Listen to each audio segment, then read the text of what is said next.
दोस्तों, सरोजनी देवी अपनी दो बेटियों विशाखा और रितिका के साथ हंसी खुशी रह रही होती हैं।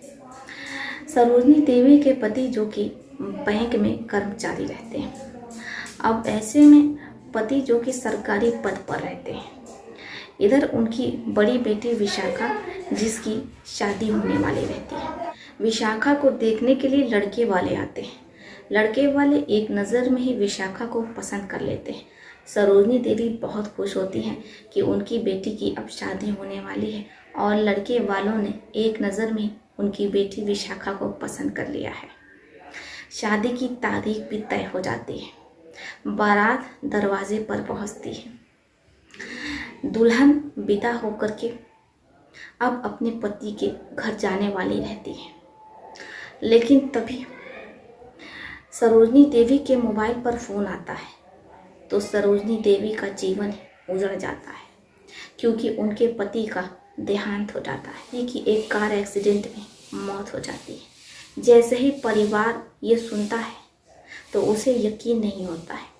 विशाखा दुल्हन बनी बैठी रहती है। अब माँ को समझ में नहीं आता है कि विदाई सर पर है और वो इतनी बड़ी बात अपनी बड़ी बेटी विशाखा को बताए या ना बताए, उसे कुछ समझ में नहीं आ रहा होता है। एक माँ जो अपने दिल पर पत्थर रख लेती है, लेकिन वो इस पत्थर के तले कहीं ना कहीं दबी जा रही होती है। जाहिर सी बात है, एक पत्नी ने अपना पति खो दिया, वो भी कार एक्सीडेंट में। ये जो आकस्मिक मौत होती है ये बर्दाश्त से बाहर होती है, लेकिन एक माँ के लिए शायद यही परीक्षा का समय था। एक और बेटी दुल्हन बनी बैठी है, बारात दरवाजे पर है, विदाई का समय हो गया है और ऐसे में दूसरी ओर ये खबर आती है कि उसका पति अब इस दुनिया में नहीं रहा। सरोजनी देवी खुद को संभालती है। अब वो अपने भाई को, अपने परिवार को बताने जाती है, लेकिन वो कुछ सोचकर अपने पाँव पीछे कर लेती है कि दीवारों के भी कान होते हैं। अगर ऐसे में वो अपने भैया से बताएंगी तो हो सकता है कि ये बात किसी तरीके से फैल जाए। इसलिए सरोजनी देवी इतनी बड़ी बात अपने अंदर समा लेती हैं और फिर वो अपने चेहरे पर एक हल्की सी मुस्कान लाती हैं ताकि किसी को कुछ शक ना हो। वो शादी की तैयारियों में बारातियों के स्वागत में जुट जाती हैं। कई बार उनकी आंखों में आंसू आता है। वो पीछे पलटती हैं और छुप कर अपने आंसू पोंछ लेती हैं ताकि कोई उन्हें इस हाल में न देख ले और जो घर में खुशियों का माहौल है वो बिखर ना जाए। एक घटना अनहोनी तो हो गई। अब अगर बारात दरवाजे से लौट जाएगी तो जिस लड़की का पिता इस दुनिया से चला गया है उसका हाथ कौन थामेगा। एक तो उसकी बेटी पर ये दाग लग जाएगा कि दरवाजे पर आई बारात लौट गई, ज़रूर इस लड़की में ही कोई दोष होगा। अब ऐसा कुछ सरोजनी देवी नहीं चाहती थी, इसलिए वो अपने मन को मोटा करती हैं, हिम्मत जुटाती हैं और फिर वो अपनी बेटी के पास जाकर के बैठ जाती हैं, क्योंकि अब गठबंधन का समय था। वो कांपते हाथों से अपने दामाद का, अपनी बेटी का गठबंधन करती हैं। इसके बाद दूल्हा दुल्हन खड़े होते हैं और वो अग्नि को साक्षी मानकर 7 फेरे लेने लगते हैं। अब विदाई एकदम निकट रहती है, लेकिन सरोजनी देवी के चेहरे पर जो हल्की सी मुस्कान रहती है वो अब कहीं गायब हो चुकी रहती है। कुछ समय बाद बेटी रोते बिलखते हुए अपने माँ के पैर छूती है और पूछती है कि पिताजी कहाँ हैं, बाबूजी कहीं नज़र नहीं आ रहे हैं। क्या वो आगरा से वापस नहीं लौटे? वो मीटिंग के लिए गए थे। माँ कहती है कि बेटा, तुम्हारे पापा को एक ज़रूरी काम आ गया था, इसलिए वो रुक गए, सुबह तक आएंगे, लेकिन उन्होंने तुम्हें आशीर्वाद दिया है। बेटी ये सुनती है, उसकी आंखें भर आती हैं कि उसकी शादी में उसके पिता मौजूद नहीं थे। लेकिन अब विशाखा की विदाई का समय निकट आ जाता है। वो विदा होकर के अपने दूल्हे के साथ ससुराल पहुंच जाती है। विशाखा बहुत खुश रहती है क्योंकि आज उसकी शादी की पहली रात रहती है। आज दूल्हा दुल्हन एक दूसरे के साथ इंटीमेट होते हैं, इसीलिए वो शादी करते हैं। अब इधर बेटी जो स्वर्ग की सैर कर रही होती है और माँ रो रही होती है क्योंकि माँ का तो सुहाग उजड़ गया। उसने अपनी बेटी के सुहाग को बचाने के लिए वो जहर पी लिया, जो कि हर किसी के बस की बात नहीं होती है। लेकिन सरोजनी देवी की मुसीबतें अभी भी कम नहीं हुई थी। वो 2 दिनों तक खामोश रहती हैं क्योंकि अभी उनकी बेटी नई नई ससुराल में गई है, इसलिए वो किसी से कुछ नहीं बताती है। लेकिन जब तीसरे दिन घर पर शव आता है तो परिवार में हड़कंप मच जाता है। बेटियों को तो कुछ समझ में ही नहीं आता है कि आखिर उनके पापा के साथ क्या हुआ। उसके पिता तो आगरा मीटिंग के लिए गए थे, फिर उनका शव कैसे आ रहा है। वो अपनी माँ से पूछते हैं तो माँ के पास बेटियों को देने के लिए कोई जवाब नहीं होता है। अब बेटियाँ अपनी माँ से प्रश्न कर रही होती हैं कि अच्छा, इसलिए पिता दीदी की शादी में नहीं आए थे। सरोजनी देवी टकटकी लगाए सिर्फ अपने पति के शव को देखे जा रही थी, मानो कि वो बोलना ही भूल गई। वो कुछ भी नहीं बोल रही थी। अब जैसे ही ये बात विशाखा को पता चलती है, उसके हाथों की मेहंदी भी नहीं छूटी रहती है। वो अपने पति के साथ मायके आती है। अपने पापा के शव को देखकर वो लिपट जाती है और लिपट कर के रोने लगती है। अब खुशियों का माहौल 2 दिन बाद ही गम में बदल जाता है। किसी तरीके से अंतिम संस्कार होता है। चूँकि सरोजनी देवी का कोई बेटा नहीं रहता है, इसलिए विशाखा सबसे बड़ी बेटी होने के कारण अपने पिता को मुँह अग्नि देती है। पिता का अंतिम संस्कार होता है। किसी तरीके से बेटियां सरोजनी देवी को अपनी माँ को संभालते हुए, ढाढ़स बताते हुए घर ले आती हैं। सरोजनी देवी घर तो आ जाती है, लेकिन वो किसी से बात नहीं करती। जब उनकी बेटी विशाखा को पता चलता है कि जिस दिन उसकी शादी थी उसी दिन उसके पापा इस दुनिया को छोड़कर चले गए, तो वो इस शादी को भी कोसती है कि कैसी मनहूस घड़ी थी, जहाँ एक ओर वो शादी के बंधन में बंध रही थी, दूसरी ओर उसके पापा की रूह इस दुनिया से निकल कर चली गई। वो खुद को कोस रही होती है, लेकिन जो परिवार रहता है वो विशाखा को समझाता है कि देखो बेटा, अब तुम्हारी शादी हो गई है, तुम्हारा ससुराल है, सब कुछ, इसलिए तुम अपने पति के साथ अपने ससुराल लौट जाओ। अब मजबूर होकर के विशाखा अपने ससुराल लौट जाती है, लेकिन कहीं ना कहीं उसे खुद से घृणा आने लगी थी। जब उसके पापा की अंतिम सांसें चल रही थी तो वो अपने दूल्हे के साथ, अपने पति के साथ मिलन कर रही थी, इंटीमेट हो रही थी। वो खुद से बहुत घिन खाती है और अफसोस करती है कि वो दुनिया की सबसे बुरी बेटी है। क्या उसे पता नहीं चला कि उसके पापा अब इस दुनिया में नहीं है? उसे घबराहट क्यों नहीं हुई? यहाँ तक तो विशाखा का सोचना, समझना, खुद को कोसना जायज़ रहता है, लेकिन कहीं ना कहीं अब विशाखा और उसके पति राहुल के बीच दरार बढ़ जाती है, क्योंकि विशाखा खुद को कोसती है, खुद से घिन खाती है कि वो दुनिया की सबसे बुरी बेटी है।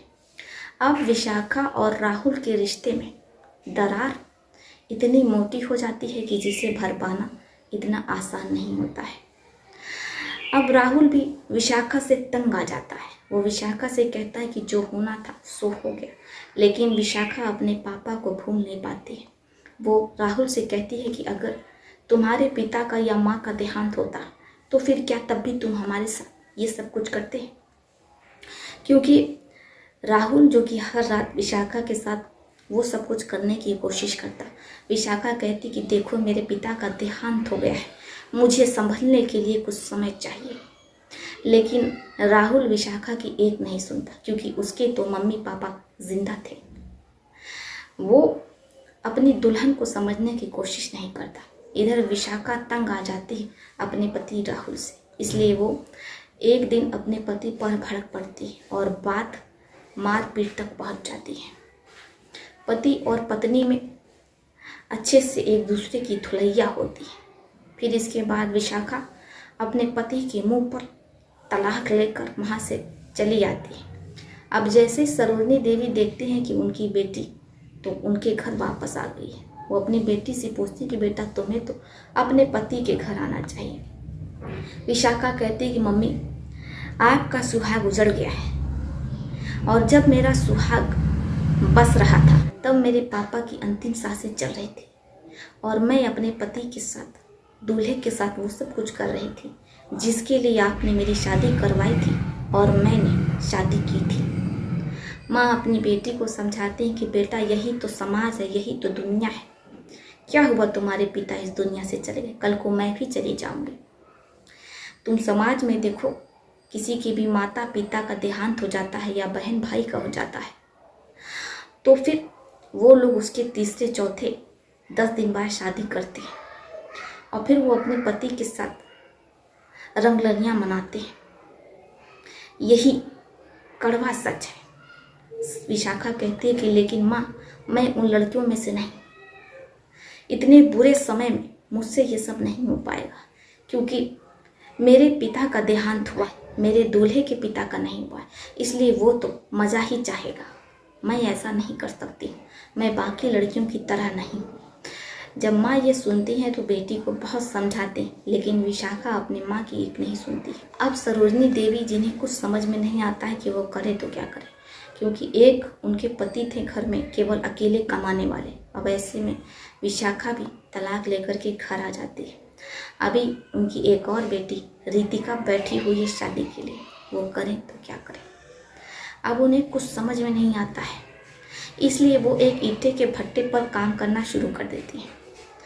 सरोजनी देवी मेहनत मजदूरी करके ईंटे के भट्टे पर अपने घर परिवार देख रही होती है, लेकिन जो ईंटे के भट्टे का मालिक रहता है अरुण प्रसाद, उसकी नज़र सरोजनी देवी पर रहती है। सरोजनी देवी कई बार अरुण प्रसाद को समझाने की कोशिश करते हैं, लेकिन अरुण प्रसाद उनकी एक नहीं सुनता और कहता है कि वो उसे बहुत पसंद है, क्या वो उससे शादी करेंगी। अब जैसे सरोजनी देवी ये प्रस्ताव सुनती हैं कि 45 साल की उम्र में कोई व्यक्ति उनसे शादी करने के लिए कह रहा है, उनका हाथ थामना चाहता है, तो उन्हें कुछ समझ में नहीं आता है कि वो करें तो क्या करें। अब वो अपने भैया को फ़ोन करती हैं।